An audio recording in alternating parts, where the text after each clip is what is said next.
Bonjour les amis. On n'est pas très loin de la dernière ligne droite, quoique.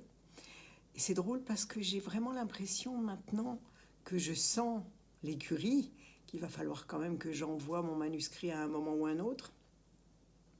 J'ai pas très envie de le lâcher. Je n'ai pas très envie de lâcher mon héroïne. Donc, incroyablement, alors qu'il faudrait que j'accélère, je vois bien que je procrastine. L'été est là, je devrais être au travail et je regarde ailleurs. Et c'est assez drôle comme sensation. Je crois que je n'ai pas envie de quitter ma Sixtine et je n'ai tellement pas envie de la quitter que je suis en train de réfléchir maintenant à un tome 3 pour la retrouver. Mais ça n'empêche qu'il y a des moments où il y a des fausses routes et c'est ce qui m'est arrivé ces jours-ci. J'avais écrit un chapitre, je pensais vraiment que ça collait. Et puis je l'ai imprimé comme je fais toujours. Et je suis allée le lire dans un autre endroit, pas dans mon hamac cette fois-ci, mais ailleurs, dans un bistrot.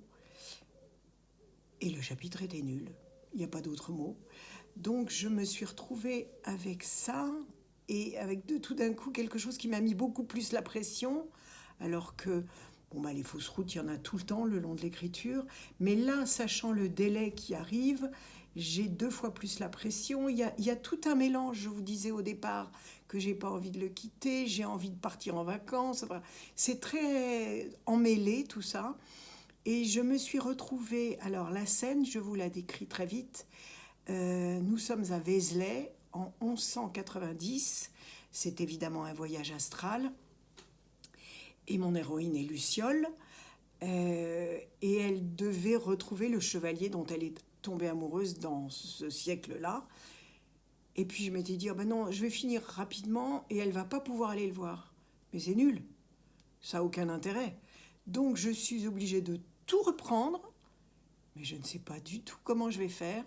Alors, si vous avez des conseils à me donner, est-ce qu'il faut aller à la plage et tout laisser tomber et revenir travailler, ou alors s'acharner? Parce que parfois, se forcer, c'est un peu la solution. Mais en été, se forcer, que c'est difficile. À très bientôt, de toute façon, il faut que j'avance.